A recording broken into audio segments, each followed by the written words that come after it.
Welcome to Harper Fox Trailblazer Talks. Today we are breaking the menopause taboo with Sarah Cale, founder of Positive Menopause. Sarah has featured within Hello Magazine, BBC Live and Wellbeing of Women, to name just a few, with a mission to support as many women as possible within the community and the workplace, building support for menopause confidence. Sarah, welcome to Trailblazer Talks. Oh, thank you for having me, Scarlett. We have been really excited for you to come on. We've been waiting. We've got many menopause questions to ask you. Okay. And I think actually we've just had a lot of female candidates, a lot of clients ask us for our advice. So I'm really kind of keen to hear what you've got to say today. So thank you so much. You're welcome. You're welcome, Good, Scarlett. Yeah, I think that a lot of women want advice and they want help, and knowing where to go for that is quite difficult. Yeah. If we look at why I originally started Positive Menopause, it was because of my own understanding. I had no real understanding of the menopause because it wasn't something that we talked about.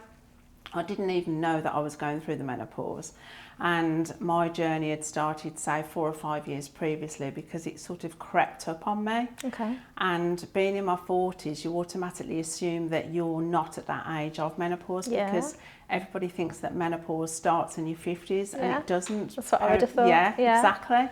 Perimenopause starts a lot sooner than that. In fact, some women can go through menopause prior to their 40s. Gosh, wow. Very low percentage, but some women can. And so you notice changes within yourself, and you attribute those changes to other things. Like for me, I have an autoimmune disorder, and so I thought that the tiredness and feeling sort of low mood, and that was one, down to stress, down to pressure, and also because of maybe my medication. And so I looked at different areas and thought, well, maybe if I change this, maybe if I change that. And it wasn't until it got to boiling point that I actually made a phone call to my mom and said to her, this is how I feel. I feel like this dark cloud is following me around. And she said, it's the menopause. And all of a sudden this light came on. So following on from that and going and seeing my GP, not really getting the help that I needed at the time. From your GP? From my GP, yes. Interesting, okay. Yeah. I thought, well, if I feel like this and I feel a little bit lost and there's no help out there for me, then there's going to be so many other women that feel exactly the same. And so I started Positive Menopause. That's a huge kind of step to then go and take, because you're already going through the menopause. It's affecting you in a not so positive way at that point, I assume. Yeah. You've gone and reached out for some support from your mum, which I think a lot of us would do. Yeah. And then you've decided GP wasn't that helpful, unfortunately, in that case. Yes. I'm going to go and do something about this whilst I'm feeling this way. Yeah. Is that about your mindset? Is that about a bigger mission? Yeah. What happened? Yeah, I do tend to be a little bit like that. I think that if something sort of appears as though it's a stumbling block in my life, that rather than me allow it to take over and consume me, I'll do something that's positive. Incredible. To change my own mindset about it. And so I started researching it, and I went down this whole rabbit hole of research, which I tend to do with most things. And I called it Positive Menopause because I didn't want it to be negative. Yes, it does feel like menopause has this stigma, which is a bit scary. Yeah. You know, it scares me. I'm like, oh gosh, what are we to expect? Or what, you know, how do we support everybody? And it does feel that way. Yeah, I think that a lot of women see it as negative because it's at that time in their life when, like, maybe their children are leaving home and they're, you know, doing well in their career, possibly. And all of a sudden, these changes occur within their bodies that they can't control. And for a lot of women, they like to have control over their lives. I mean, I know I do. You know, I certainly do. I'm quite well known for my whole, like, you know, wanting to be in control of situations. Yeah, having tick boxes for everything. Yeah. And when suddenly you haven't got that, it's quite frightening. And I think that's why women struggle with it so much. And they're also in society, you know, we were saying earlier about social media and everything, that women are expected to look and be a certain way, and when you get to what Pressure's they call huge. midlife, that suddenly you don't look like you did when you were 20 or 30 even, and all of these symptoms are happening now, and everybody is telling you that, oh, you know, you're gonna feel like this through menopause, you're gonna be hot and sweaty and have bad moods, feel depressed, and suddenly you think, oh my goodness, like it's like everything's thrown at you.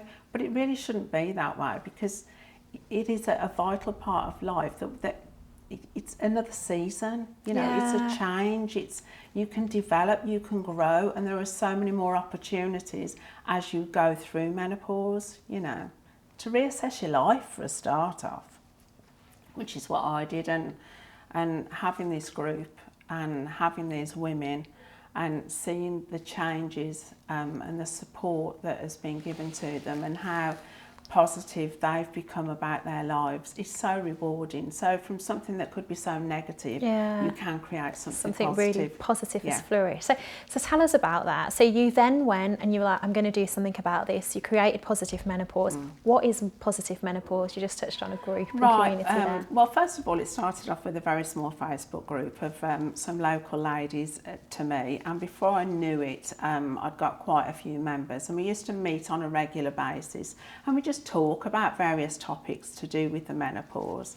And from there on in, obviously, we then had, I would create leaflets and posters, take them out to GP surgeries, out to, you know, local pharmacies and that, to be able to spread the word that there is this group of women that want to support and encourage one another. That is phenomenal. Because there's such a lack of it, you know. If you go into your GP and you sit there and you're in the waiting room and you look at all the leaflets there isn't one about menopause. Yeah. There's plenty about diabetes or cancer, and yet menopause affects every single woman. Yeah, absolutely. Every woman's going to go through it, and it affects every single man. Yeah, who might be supporting. Or whether partner, they've got a daughter, a son, mum, exactly. Yeah. So it does affect everybody, because it's a natural part of life, in the same way that puberty is a natural part of life. Yeah, I was thinking that earlier actually. I was thinking that, exactly that. Yeah, it's just a process that we go through, you know, but because nobody ever spoke about it before, it was such a taboo subject, in effect, then, you know, talking about it now, a lot of women are afraid to, because it's sort of admitting that they're at a certain age. I was just going to say that. Do we feel that the stigma actually is actually more to do with age? And it feels like, unfortunately, society doesn't permit women to, and I know this is a complete generalisation and it is changing, but it feels like it doesn't permit and allow and welcome women getting older, which is completely natural. Yeah, it doesn't. And unfortunately, I think that, you know, there is a real divide when it comes to men getting older and women getting older. Yeah. You know, because men, as they get older, they're mature, they look sophisticated. More attractive. Yeah. Exactly. You know, and you only have to look at the adverts on the television. Yeah. You know, men get to a certain age, they're offered a blue pill. Women get to a certain age, they're offered 10 a lady. Yeah. I mean, but it's true. And so women are like, oh, great, I'm not admitting I'm in that age, because that's what I'm going to get. That needs to change. It does. And positive menopause and this kind of conversation and these conversations that are happening now are exactly the catalyst that's needed to make that change. Yeah, what a brilliant analogy. But it is so true. It is so true, you know. And I think that, you know, women nowadays have to be everything to everybody. Yeah. And, you know, a lot of the symptoms of menopause can be quite soul-destroying, really, at times. You know, you can feel low, you can feel depressed, and it can be a real struggle. So if you go to your GP, say if you're not suffering with hot sweats and you are suffering with low mood and you're offered antidepressants when you know you're not depressed, that just makes you come away feeling even more negative and struggling. And menopause doesn't just affect, like, women, it affects the home, it affects their workplace. Yeah. You know, my daughter's 24. Yeah. And as I started to go through menopause, she said to me, why are you so sad? Why are you so sad? And when somebody says that to you, that's very close to you, you suddenly realise that something's going on that you didn't acknowledge previously, because it's quite easy to apportion blame to everything else rather than actually saying what's going on with me. Yeah. And wanting to do something about that for yourself, really, for your own mental well-being, for your, so I think that it is quite difficult at times for women, but having support there makes a difference. A massive difference. And is that kind of the main objective of Positive Menopause? Is it the support, the community, maybe spreading awareness, I guess? It is, yeah. I mean, at the end of the day, we will go into the workplace, we will talk to them, we can present, we can educate within work, but if the individuals, say within a workplace, don't actually have that community between themselves, then it's just words. It's like creating a policy. Many companies are encouraged to create menopause policies, but if they just create them and then they end up in a drawer, they mean nothing. Yeah.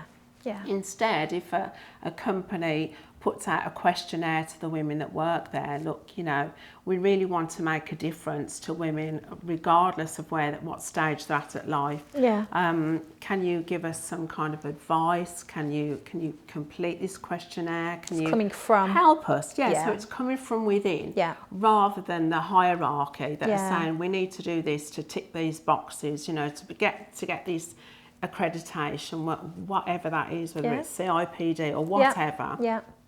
That HR are doing all the right things, but at the end of the day, if there isn't real people that care about those individuals that work in the workplace, then no change is going to occur. I wholeheartedly agree with you. I totally agree. And I have to say, and we'll touch on some of the achievements now as well, and some of the huge impacts that this has had. I think this says a huge amount about your character, because it does, because there's, we all sort of see things that probably we could get involved in and think, I can make a change there, but you work full time, you've got a family, you work in the industry of construction, so you've got a huge amount going on as well, but you still took it upon yourself. You want to make this difference. So I think that's absolutely credit to you. Thank you. Thanks, Scarlett. It is, Thank you. No, I think working in construction and doing something for women, that they're sort of like opposite ends of the scale. Completely. We work construction industries as well. Absolutely. So and obviously I spend a lot of time on my own within my day job. So being able to reach out to women and have that fellowship with women as well, it rewards me. That's good to hear. Good. Definitely. Okay, can you touch on maybe a couple of achievements, something that you're particularly proud of on this journey? I think one would be seeing a change in women's lives. That definitely, and drawing women together within my own hometown. That's because we're both huge. Birmingham born and bred, aren't we? We are, although opposite ends, but we are still Birmingham. Definitely. And I think also spending time with wellbeing of women and being involved in their workplace pledge. I did a Zoom with Her Royal Highness the Countess of Wessex. Amazing. That was quite daunting, but I think that was really inspirational, because she was talking about her menopause, and you think, well, she's part of the royal family. Yes. Well, they have a menopause. Exactly. Exactly. You almost think that people are removed from this. That they're almost, but they're not, and it does. And I think the other thing as well is being able to work with communities of women out there that maybe don't have the resources to be able to find out what's going on with themselves. They haven't got the finances to be able to go onto a computer and Google menopause symptoms. So going out there and talking to them, and also the men within that community, I think that's really rewarding. And seeing the smile on their face and saying, gosh, I didn't realise that. Oh gosh, I feel so much better about myself now. And getting people talking, that is another thing. It's pushed me in areas that I haven't been into before. One is like being on radio, or I was thinking being some in of the Hello magazine, and who'd have thought that when I started this little community group. So that's quite rewarding in itself. Which has grown and grown and grown. And also, I've got to touch on this, and you so kindly brought a copy along for me. Positive Menopause Journal. Escape the chaos. Yeah, I had a quick look through this. Tell me just a little bit more about this. And is this something you just went on to, again, do yourself really for kind of the good of? I think the thing is I've done a lot of research and I've got a lot of resources, and sometimes women don't know where to look for those resources. So I thought that if I put it together within a journal, and I love writing a journal, you know, every morning writing down your gratitude and all of that. I'm into all of that. I love doing all of that. And I thought that if I can put something together that'd be really helpful for women, that they can just pick up every morning, it'll tell them like how they can approach their employer. Because this is a lot of things that scare women. It's all in there: symptoms, symptom tracker, menstrual tracker, so that when they actually go into their GP, they've got everything written down and they can go, look, this is what's been going on. Fantastic. With my periods, this is what I've missed. These are the symptoms that I've been feeling. I think I'm going through the menopause. Can you help me?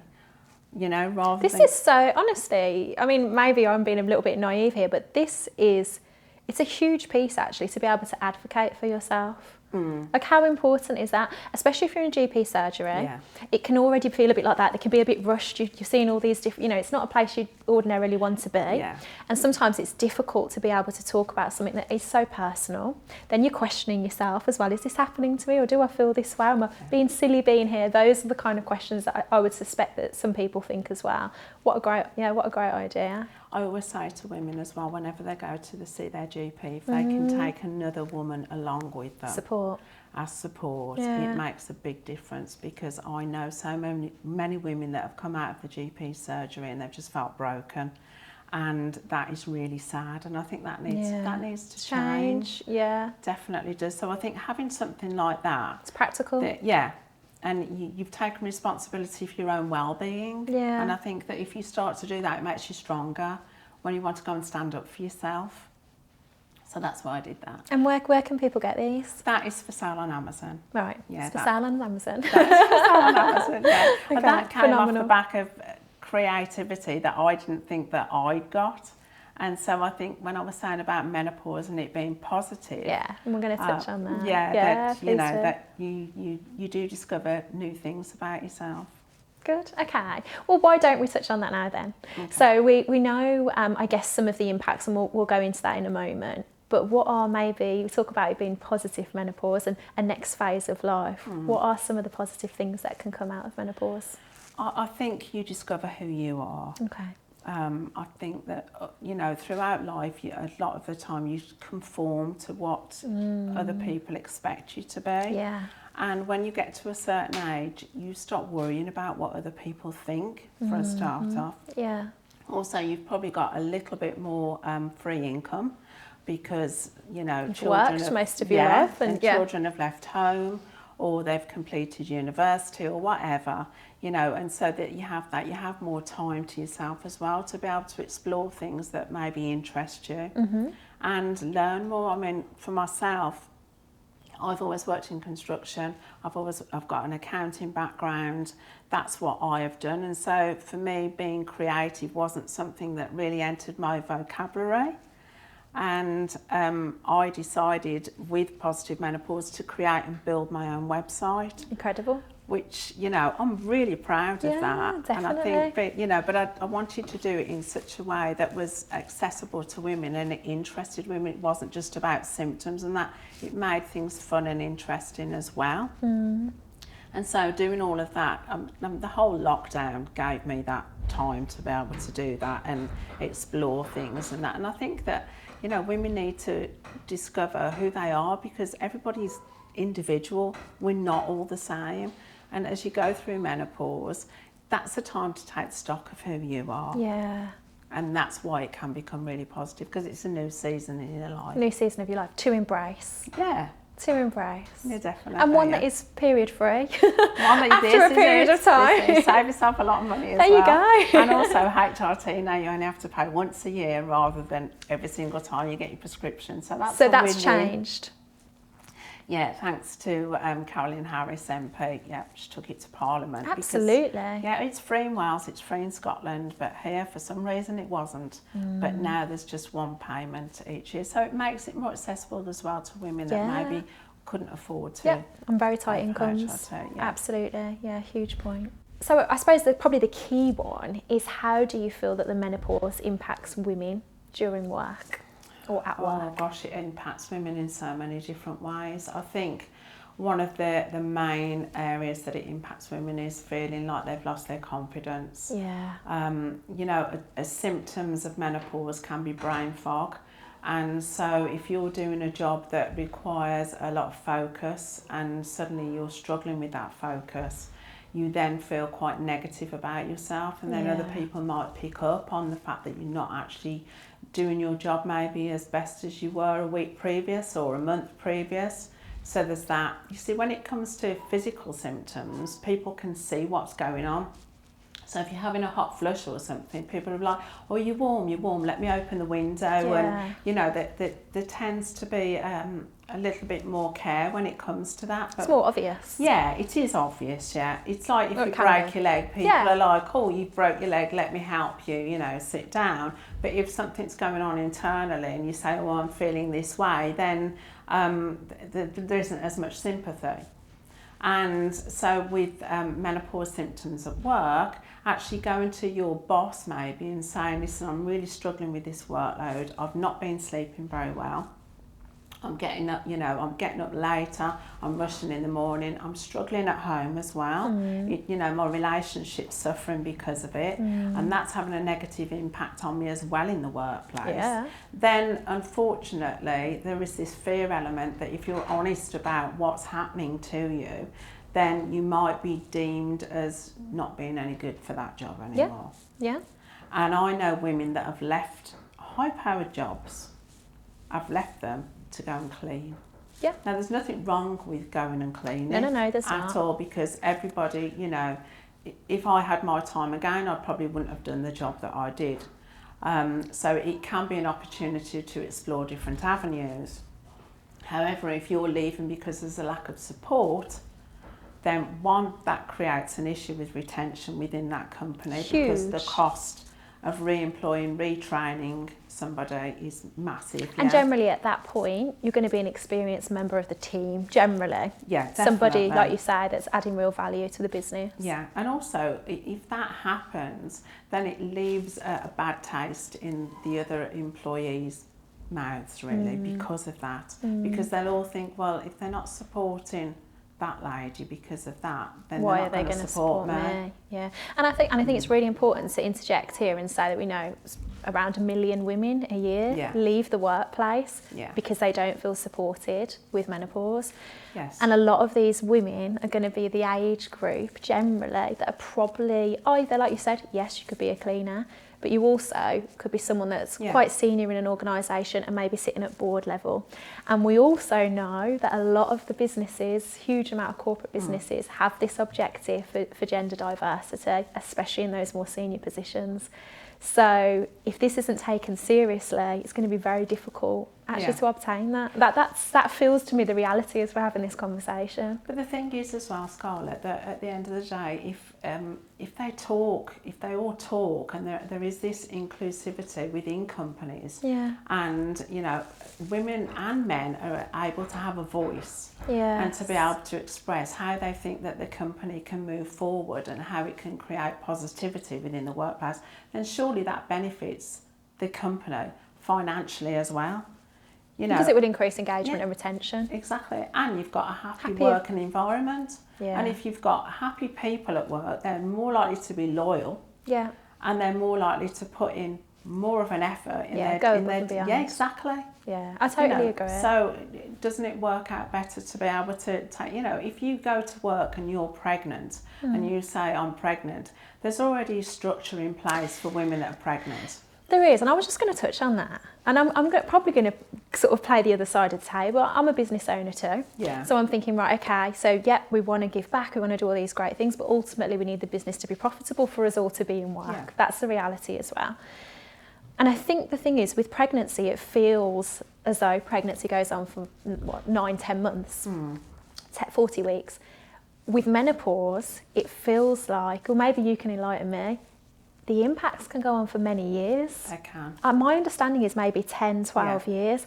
And that's where it does feel, Is it more difficult, therefore, to support some of these female employees? You know, just open conversation, I guess, on that. Yeah, definitely. But I mean, the thing is, anyway, with menopause, it might go on for 10 or 12 years, but, you know, with the right intervention from a GP, you become a different person to the person that started their menopause journey. Okay. So if you have the correct help, then that will make a difference, and not just in the workplace, but out of the workplace as well, whether that's you decide that you're going to go on HRT or whatever road you take. That affects you medically by doing something like that, which in turn then creates a positivity within your well-being, which then helps in the workplace. So you're not going to get the woman that starts menopause, say at 45, and suddenly she can't remember her name. She can't remember, you know, what she was supposed to be doing yesterday. She's having a hot flush and everything else. With the right help, you know, 6 months down the line, she could be a completely different person. Okay, that's actually really good to hear. That's interesting to hear and understand, Because I know that now I have more energy now than, say, I did before I started menopause. Interesting. Another positive impact of menopause. Definitely. You know, and so, like, we talk about negativity within the workplace, but actually, you know, with the right help and support and saying, okay, well, maybe we'll look at flexibility with your hours. You know, maybe we can look at job share. Yes, you can have that time off to go and see your GP or whatever, or if they've got like a private medical plan, it will cover you being able to go and see a private menopause doctor because maybe you're not getting any joy out your own doctor. Then, you know, that then helps those women, helps their well-being improve, and so therefore brings about more positivity within the workplace because one, their employer cares about them, you know, and two, they actually feel better than they did 3 weeks ago, and so they're going to be raring to go at work, you know. So it's a double-edged sword really on one hand, but if everybody works together it can make a massive difference. And then it isn't negative. All right, you've just touched on some really interesting points. We talked about some practical things that employers can do then. So we talked about flexible working, maybe a job share, making sure that person's kind of comfortable in terms of their environment, obviously, you know, maybe private medical or some kind of support sort of group.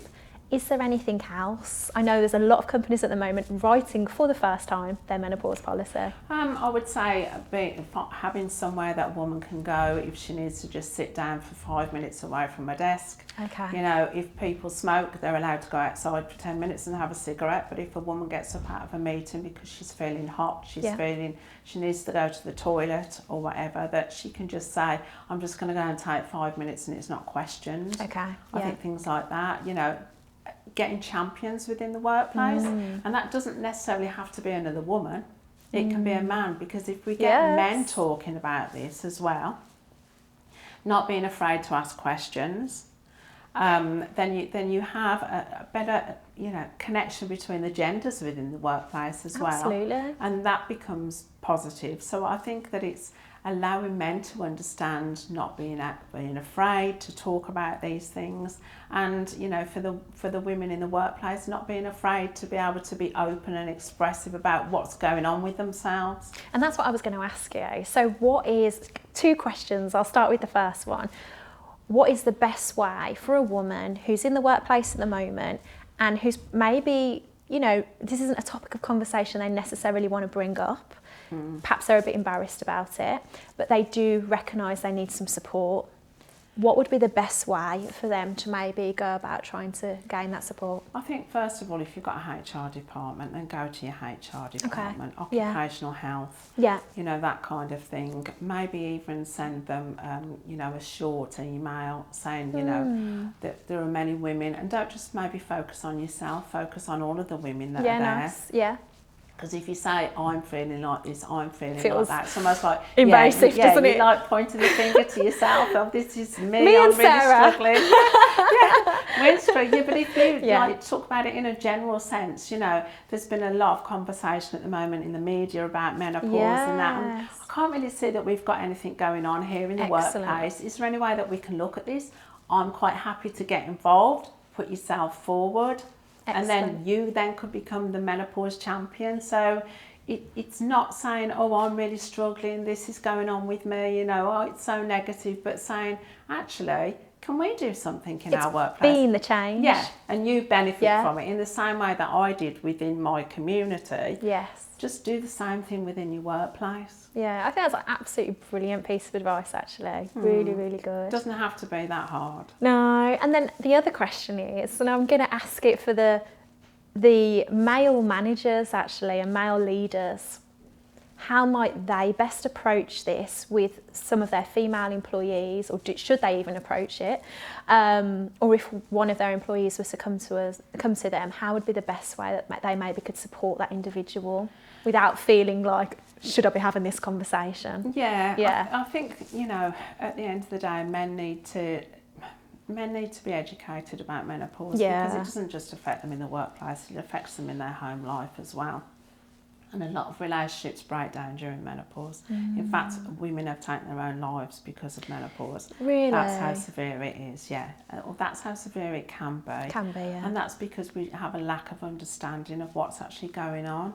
And so I think that just approaching women in the sense of, maybe you've got like a few female employees, just sending out a little questionnaire and saying, we'd really like to know more about the menopause and how we can best support you. Yeah. Would you be prepared to fill in these questionnaires anonymously? Yeah. You know, you don't even have to put your name on it, or even like if you want to put something in this suggestion box that we can do going forward, because we'd really like to educate ourselves so that we can, you know, help our staff. And I don't just mean those staff that actually work in like offices or in corporate, but I mean the women as well that work in the factory. Yeah. Those that are hidden away on a press 8 hours a day and maybe don't have a voice, because they're all important regardless of what they do within that place, you know.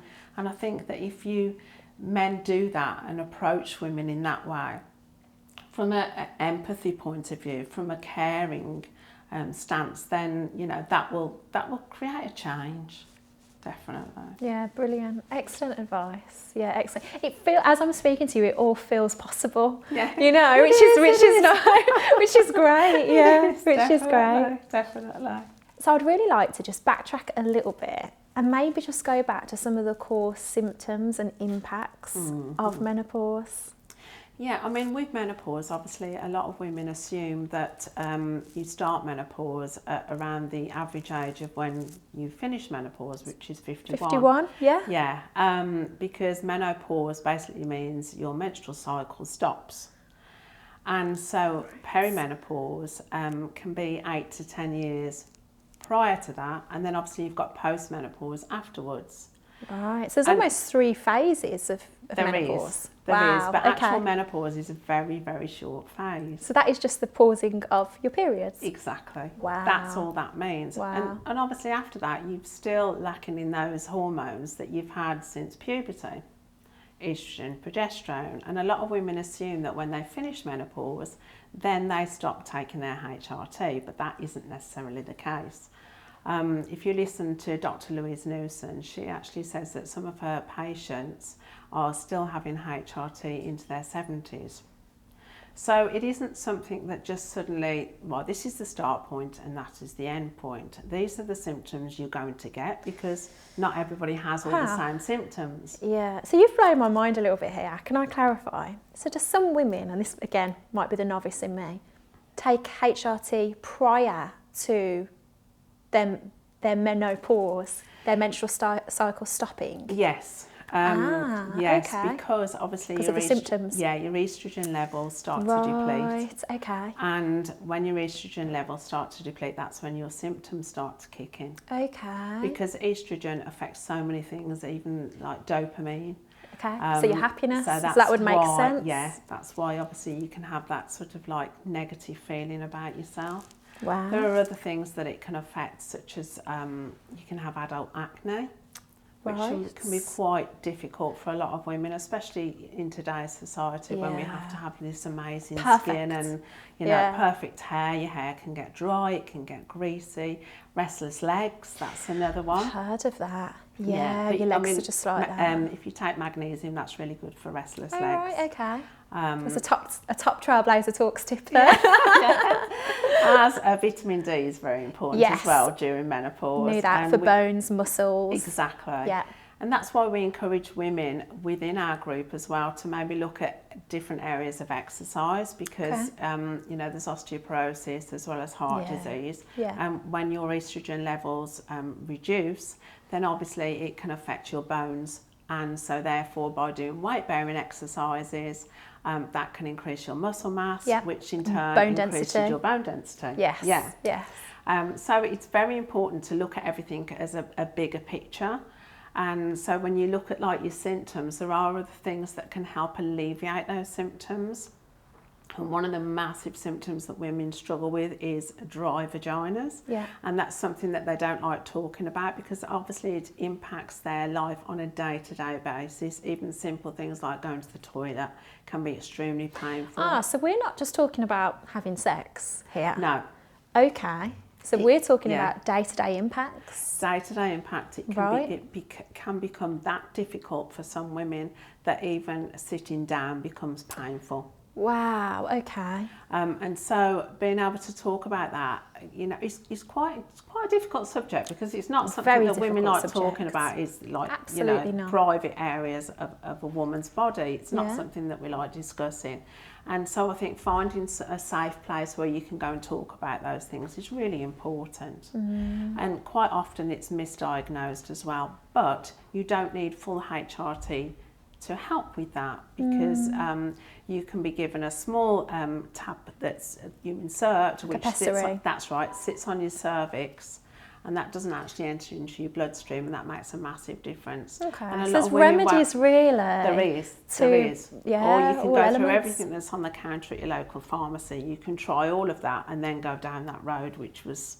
But if you knew about this in the first place... And you knew it was a symptom. And it's actually very normal. It is very normal. It is, you know. Often, you know, it's undiagnosed or it's misdiagnosed and that kind of thing. But there are so many different symptoms that, you know, affect women.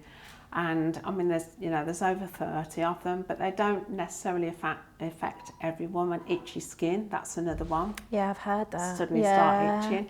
And also you can find that you struggle with certain foods that maybe previously, like IBS can be a problem as well. Stress, anxiety. I was going to say anxiety is a big one, I think, isn't it? Yeah, anxiety, panic attacks. Yeah, I suffered with panic attacks. Did you? I mean, I laugh now because I had to be carried out of like a huge Christmas ball at the NEC by two men. Because I was sort of like having this panic attack, but it looked like I was very drunk, and in fact I wasn't.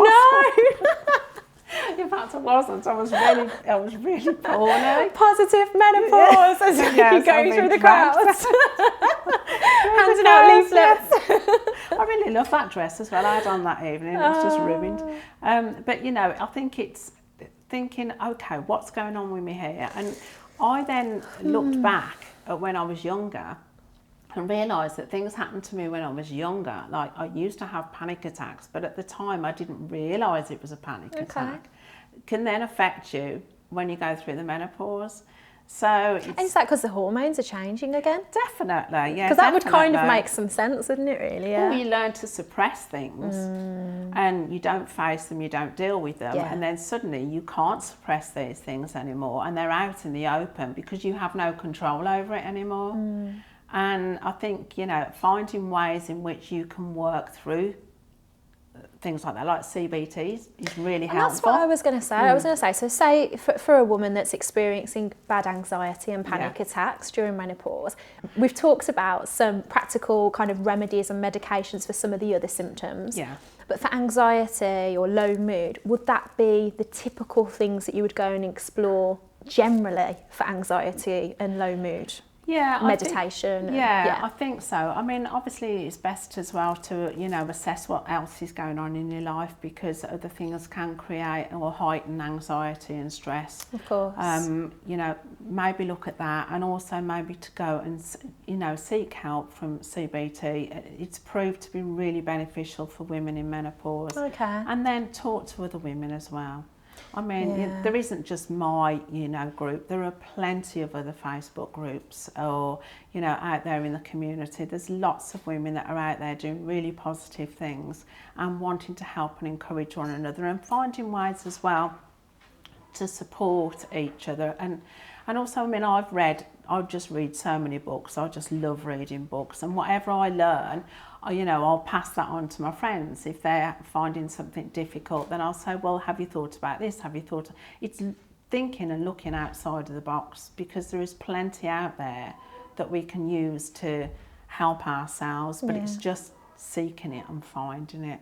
And doing it. And doing it, yeah. And doing it. And having the confidence to do it. Yeah, have that voice, speak up. Yeah. Yeah, definitely. Yeah, fantastic. So much insightful content and really honest and open discussion. And I think that's what I'm probably going to take away from this conversation is that's the kind of conversations that actually need to be had in the workplace, at home, amongst friendship groups, amongst family, daughters, sons, partners, Definitely, yeah.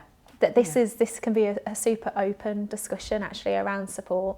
I think the more that we talk about it now, it's going to make a massive difference to the next generation, and then we won't have to have these conversations because it'll just be a normal part of life. Yeah. And I think that's really important. If we can do something now that will benefit our children, then we've done our job. Yeah. Yeah. Very good. Thank you, Sarah. That's Excellent. Such positive and practical advice. Really insightful. Thank you. You're welcome. So now we'll move on to the quickfire round, if you are ready. I will. I'm prepared. So we've got around 60 seconds. Just answer to whatever kind of comes naturally to you. Okay. Are you ready? Yeah. What do you do for fun? I go to the gym, I socialise, I do dressmaking, I sit in front of the computer and I learn. That's me! Can I join you on some of these things? The University of YouTube.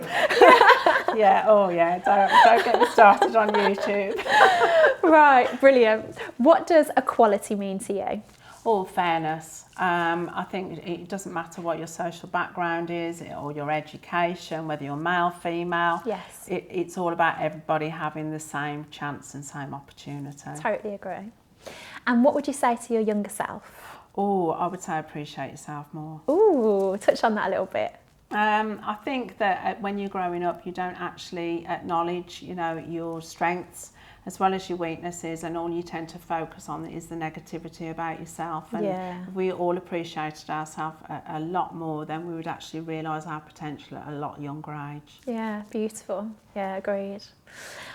Who inspires you? Oh, there's plenty of people that inspire me, but if I was going to talk about somebody that nobody would know, it's a young lady that lives in my village called Lucy. Okay. And during the lockdown, so many children were struggling with not having free school meals and all of that, that she decided to set up this little group, which is now huge, and she supported many families by feeding them and providing clothes for them. Oh, so fantastic. People like Lucy, yeah. Well done to Lucy, fabulous. Yeah. And what makes an exceptional leader? Somebody that has compassion, empathy, somebody that actually can draw out the best in those individuals that are there, that are part of their team, whether that be a leader of friends, whether that be, a head of a house, say, or whoever it is, that somebody that can actually see the worth and the value in those individuals that are part of their team. Absolutely agreed, yeah. And what does sustainability mean to you?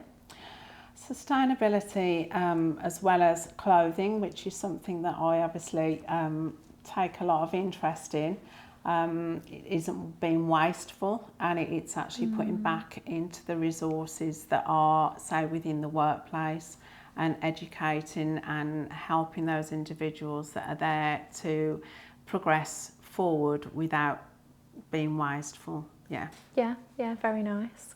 And final point, can you leave us with an inspiring quote or word? I can. Oh, yes. Oh, you came prepared?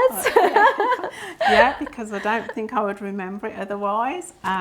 This is, we won't be distracted by comparison if we are captivated within purpose. Oh, that is so strong. Who's that? I've no idea. Oh, that's brilliant. I love it. You'll have to great, send that to me as well. We live in a world of comparison. Oh, we do. It's exhausting. But actually, if we live in a world of purpose, yeah, then we're consumed by that. Yeah. We haven't got time for that. Yeah. Yeah. Fantastic. Absolutely brilliant and a real pleasure. Thank you so much for coming on, Sarah. It's been lovely. And keep doing everything you're doing. Thank you for having me. It's been great. Well done. You're fantastic.